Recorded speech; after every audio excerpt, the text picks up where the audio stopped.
जय श्री गणेश दोस्तों, हमारे चैनल व्रत कथा नियम में आपका हार्दिक स्वागत है।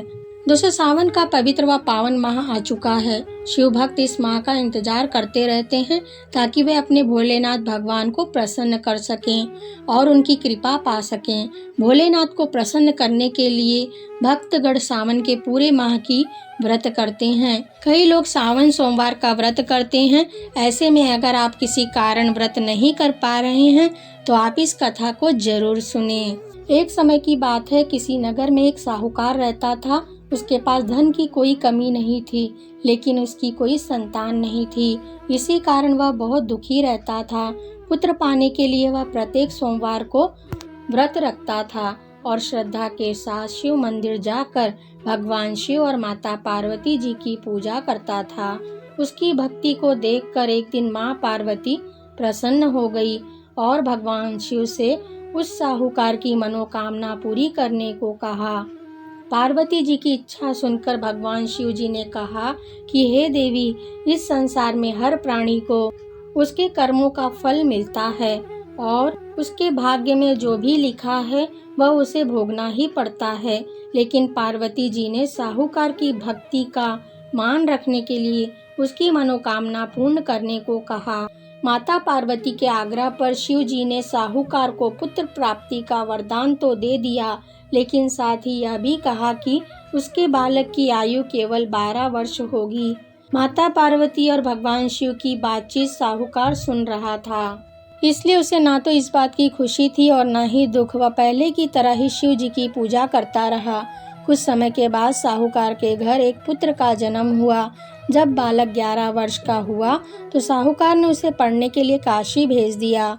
साहूकार ने अपने पुत्र के मामा को बुलाकर उनके साथ बहुत सारा धन देकर कहा कि तुम इस बालक को काशी विद्या प्राप्ति के लिए ले जाओ और मार्ग में यज्ञ कराते हुए, ब्राह्मणों को भोजन कराते हुए और दक्षिणा देते हुए ही जाना।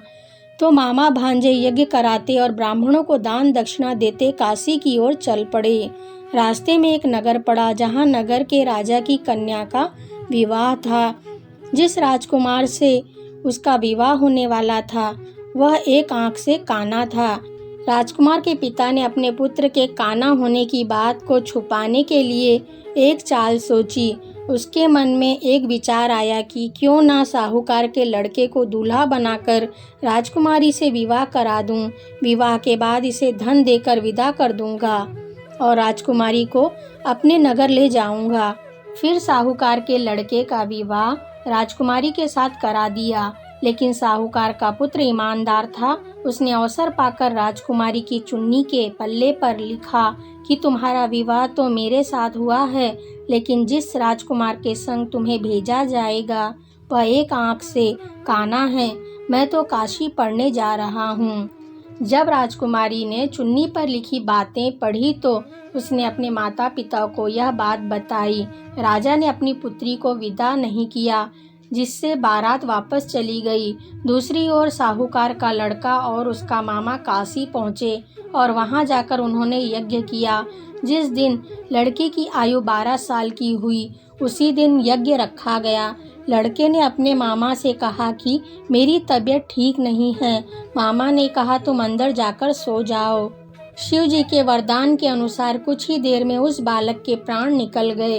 भांजे को देख उसके मामा ने विलाप करना शुरू कर दिया। संयोगवश उसी समय शिव जी और माता पार्वती जी उधर से जा रहे थे। पार्वती जी ने भगवान शिव से कहा कि स्वामी, मुझे इसके रोने का स्वर सहन नहीं हो रहा है। आप इस व्यक्ति के कष्ट दूर कर दें। तब शिव जी बालक के समीप गए तो बोले कि यह उसी साहूकार का पुत्र है जिसे मैंने 12 वर्ष की आयु का वरदान दिया था। अब इसकी आयु पूरी हो चुकी है।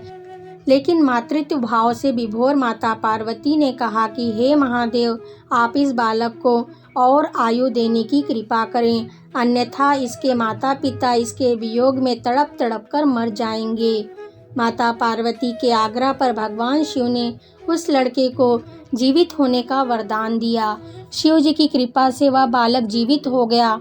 शिक्षा प्राप्त कर बालक अपने मामा के साथ अपने नगर की ओर चल दिया। दोनों चलते हुए उसी नगर में पहुँचे जहाँ उसका विवाह हुआ था। उस नगर में भी उन्होंने यज्ञ का आयोजन किया। तब उस लड़के के ससुर ने उसे पहचान लिया और महल में ले जाकर उसकी खातिरदारी की और अपनी पुत्री को उसके साथ विदा किया। मामा ने नगर पहुंचते ही एक दूत को घर भेजकर अपने आगमन की सूचना भेजी। अपने बेटे को जीवित वापस लौटने की सूचना से व्यापारी बहुत प्रसन्न हुआ। साहूकार अपनी पत्नी और मित्रों के साथ नगर के द्वार पर पहुंचा। अपने बेटे के विवाह का समाचार सुनकर पुत्र वधू राजकुमारी चंद्रिका को देख उसकी खुशी का ठिकाना न रहा। उसी रात भगवान शिव ने साहूकार के स्वप्न में आकर कहा, हे श्रेष्ठी, मैं तेरे सोमवार के व्रत करने और व्रत कथा सुनने से प्रसन्न होकर तेरे पुत्र को लंबी आयु प्रदान की है। कहते हैं कि जो भी कोई इस कथा को पढ़ता है या सुनता है, भोलेनाथ उसकी हर मनोकामना को जल्दी पूरी कर देते हैं। जय भोलेनाथ बाबा की।